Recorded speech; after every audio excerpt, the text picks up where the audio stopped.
on the record or off the record?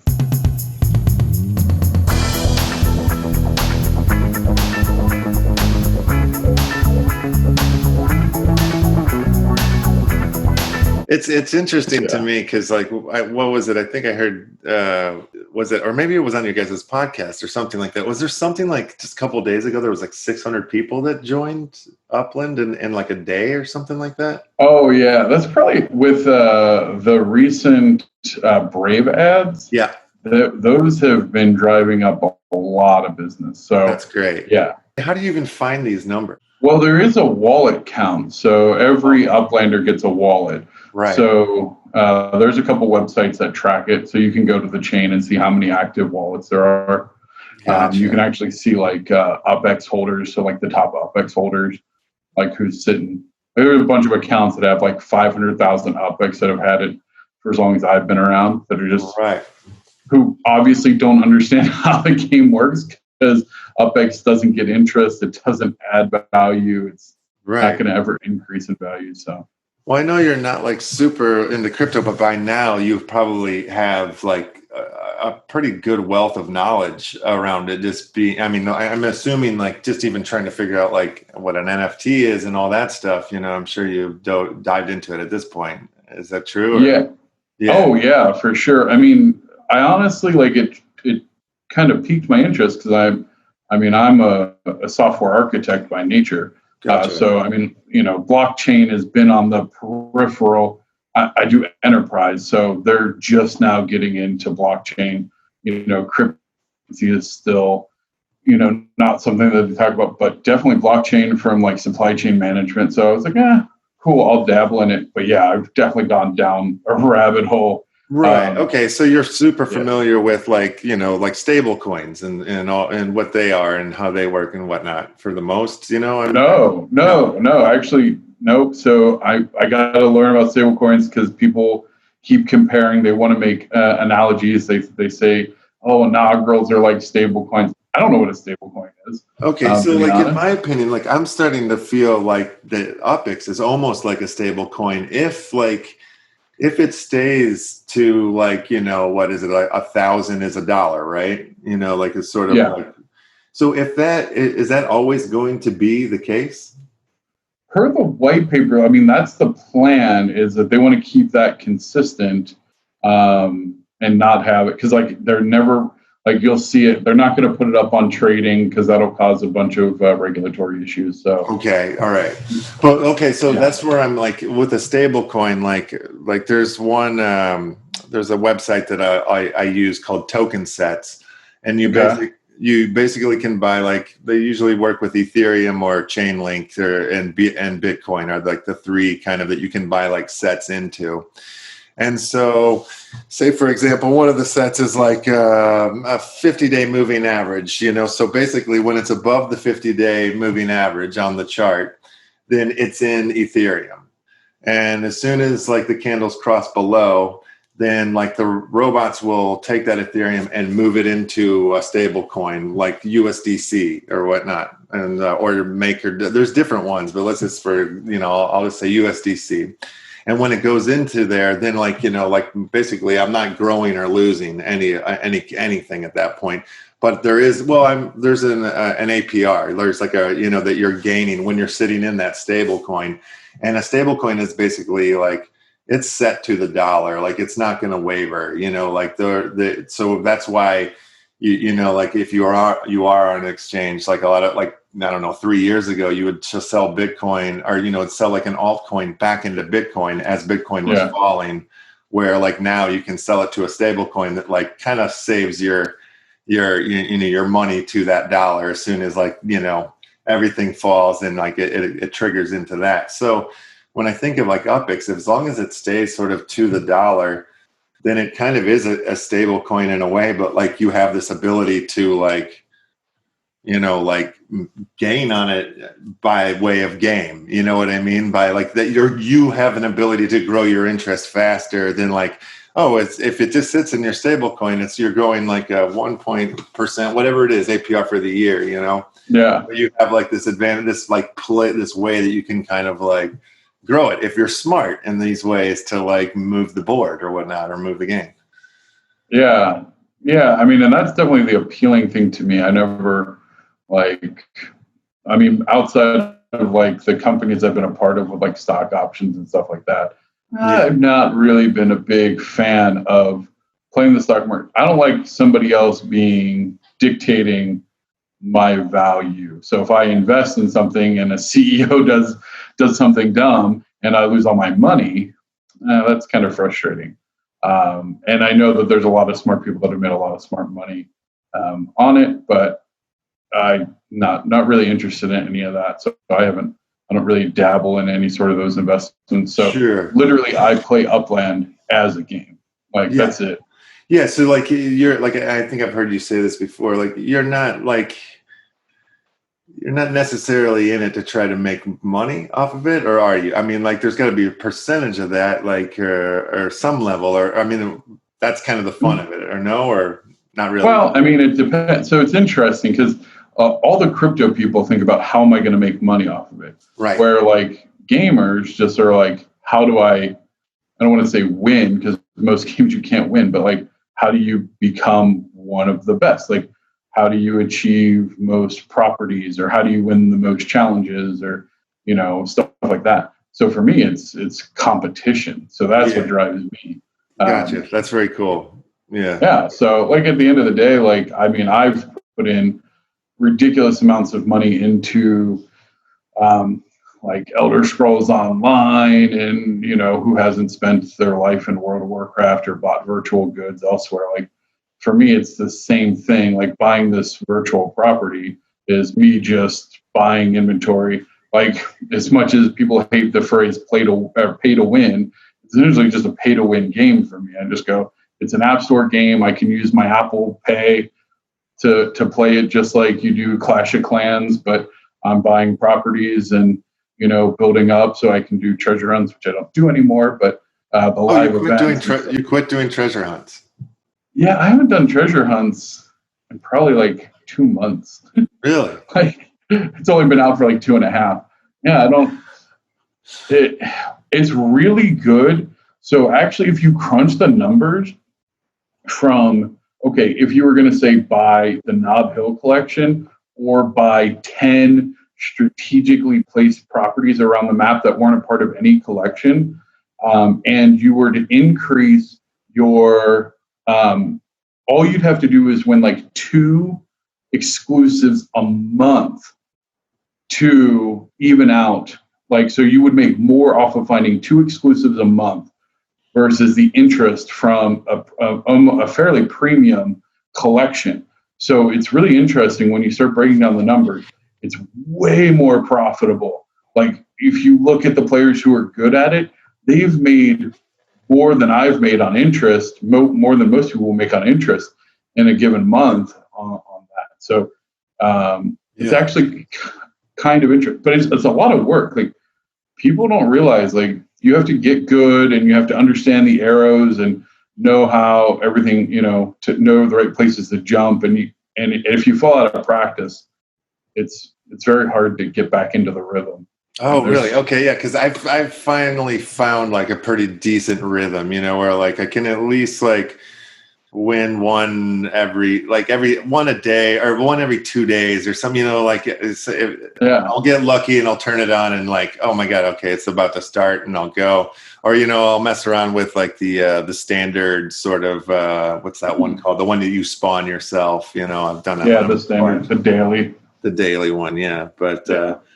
That's interesting that you're not. But then what? Green Turtle? Is this his true story? Like he made his way all the way to just by doing treasure hunts? Is that? So between treasure hunts and community events, so we're actually going to be doing an article for his Meet the Uplander article that I'm doing on him.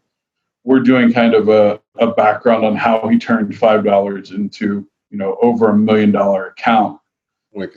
He did get lucky. I was running a lot of community events early on, and I had a fairly big one when I hit 21 of 21 collections. Mm-hmm. And so I was having everyone visit Disney World or the Disney Museum that I have.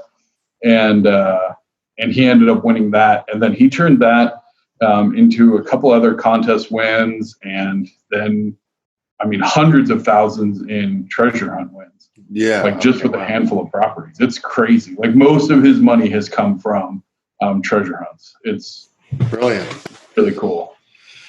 Yeah. It's when you first started playing, like, was it high? Like, were you instantly like addicted to it, or did you know right away, like, okay, this is my game, or did it take a minute? And you, like, how long have you been here since, like, the beginning? It seems like almost.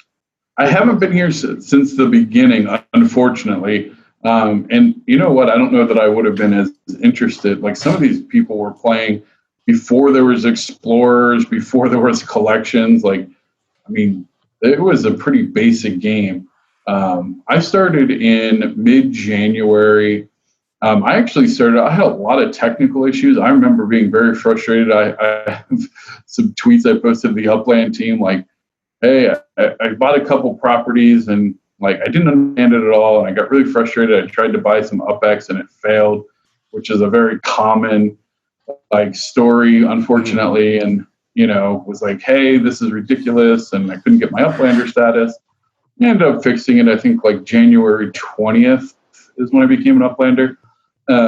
I love mobile games, so the fact that I could get it on my iPhone, and again, it was like, yeah, blockchain, this is kind of cool. Yeah. And real addresses was interesting. And then I just started researching, like, the team that's doing it. Yeah. And that's what really made me go from, like, oh, this is like a casual obsession, to, like, okay, this is my new obsession. Right. You know, as someone who manages platforms for a living, like software platforms, I went, you've made a better mousetrap. Right.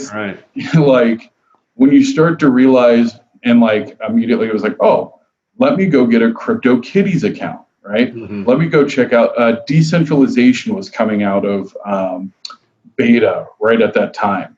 And right around when I started too. And I remember, like, I couldn't do it on my mobile phone. I tried to get it on the web. I had to, like, take pictures of myself and my IDs to get a wallet, to buy this currency I didn't understand, to do this thing. I get some CryptoKitties. Every time I touch a CryptoKitty, they're charging me gas. I'm like, what the hell is going on? Yeah. It was a horrible experience. Yeah. And I go, okay, you have the platform, you have the interface, you have the technology that obscures all of that complexity, but allows us to take advantage of the blockchain technology. Yeah. So the security, like, one of the biggest things in gaming that people fear is, like, duplication of items, and stuff like that. Well, if it's blockchain and it's decentralized, no one bad actor could duplicate. And when you play a game like Upland, it's not like all of a sudden somebody's going to, you know, duplicate 5 new museums tomorrow. Like, you can't do that. Right. Yeah. So from a security perspective, it's like, oh, okay, I like all of that. I like the uniqueness of the properties and the collections and the Monopoly-esque. But yeah. Are you interested in any of the other alternative or versions of these games that are, like, popping up? I know there's, like, a couple other ones that I've seen. Like, there's one that Hive that used to be Steam It. Like, they have a game version of it, but it seems like very, very basic, sort of like almost just like, you know, words and numbers, you know, at this point, you know, I don't even see there's a map yet, you know. But then there's, like, another one that I saw, but I haven't downloaded or played it or whatever, but it kind of looks sort of interesting. But it also sort of, like, I can't even remember the name of it right now, but it looked like a scam to me. Like, the way the art and everything, I'm like, this is like one of those emails that I'm not supposed to click on. I swear to God, it just had a scam vibe to it, you know, which you don't get that at all from, like, the Upland guys at all. Like, they don't feel that way to me. They feel like highly, like, genius and creative and, you know, like, good-natured people. So. Yeah, especially once you get in the community and realize, like, they're very involved. Their development team's very open.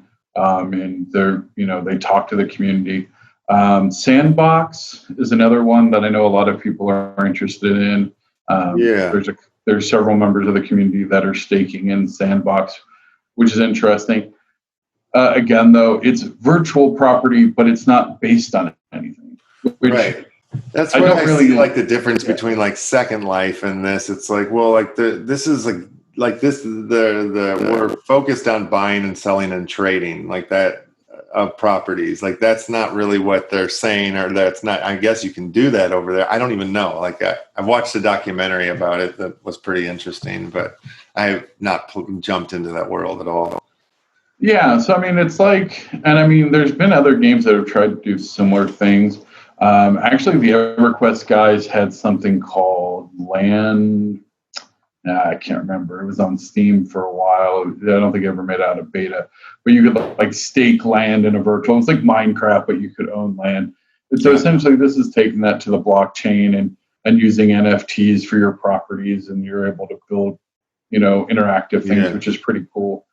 But again, it's not based in the real world. Like, it's completely abstract. At any point, I feel like they could just continue to expand the world at will. It doesn't feel finite. Right. Yeah, that's a great point. And I haven't thought about it. Like what you just said there is like pretty valuable, I think. Yeah, because there's only so many. I mean, there's a lot. Yeah. But there's only so much land on the earth. Right. And there's only so many interesting places on the earth.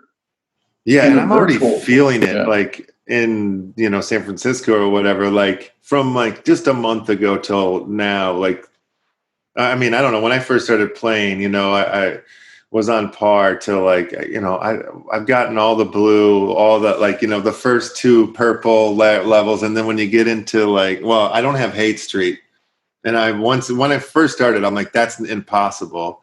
Seacliff was still available, and that was like I was like going there next, and then like that disappeared one day, and then it was like, well, shit. Like I started realizing like where I'm at and the level I'm at, it's like I don't have the money to jump to one of these like bigger, like I'm like done getting like collections for a while, like at this point, at this level, unless I magically sell a bunch of properties or something, I mean, I'm holding on to a couple of good collections, but I haven't even like tried to like do anything with them. I'm just like sitting on like Lombard and Mission Street and a couple of them. But like, yeah, I'm like, shit, I got to start figuring out a different way to go at this game, because like I'm sort of like locked in this zone right now. So, which is kind of fun, like, all right, well, how do I go? So I have been doing more treasure hunting lately, and kind of trying to like figure out different ways to go at it, and kind of creating games in my head of like when I'm allowed to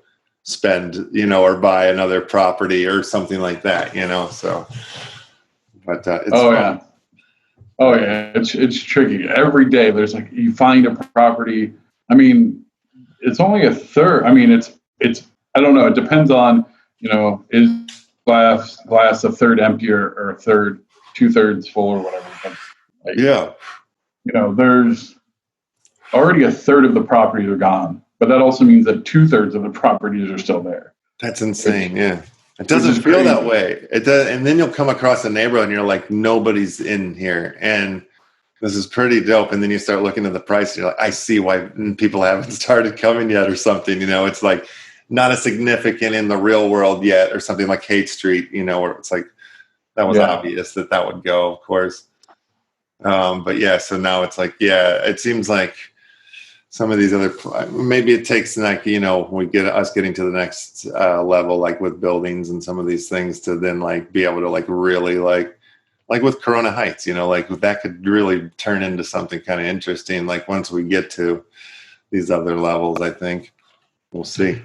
Yeah. And we're definitely especially with the announcement of like the community collections, we're seeing these neighborhoods sell out in kind of clusters now. So once a neighborhood has decided like, hey, this is the new hit neighborhood, if you weren't a part of the last hit neighborhood, you want to get in the next one. Yeah. So, I mean, I'll tell you, it just hit maybe 5 minutes before we started here, Japantown. I was looking at that like a couple of weeks ago, and I'm like, why has not? Yeah, I was curious. Yeah. So it's on fire right now. Sunkissed Green, Z Hidalgo kids. I think Lou Daddy was in there. Like the big players. Like, so we just opened up the chat for it, and people are going crazy. They want to make anime houses and stuff there, and they're going to do like ninja training. I don't know. Like they're already like planning their building. So like that, and it's fairly good price per up square, and it's centrally located for treasure hunts. So there's actually a lot of things going for Japantown. It's been under the radar, but that's how it works. Like, and then it'll be the next, and then it pops, area that somebody's like, oh, just ride those waves. And that's the thing, especially if you can get like some of the cheaper properties in these hot neighborhoods as soon as they come available, like as soon as they become hot, and then you can flip them as soon as it sells out for like 20-30% profit. And the kind of the play is to ride that wave. So buy, like, if you can, buy like 6 to 10 properties in the new hot area. When it sells out, sell half of them, sell 5 of your 10, 6 of your 10, keep 4 for your collection, then roll that profit. That profit should be enough to then buy 10 into the next one. And you keep doing that. And then you don't have to spend as much money. It just depends on the neighborhood and what's available. But like, that's one way to kind of leapfrog through some hot collections and then capitalize on their momentum. Yeah, there's a couple of things, and I'm sure everybody who's going through this or whatnot is like, you get in, you start going, and then like Artifact, is that the kid's name that's been putting out videos almost every day or whatnot? Yeah, Artifact. Yeah.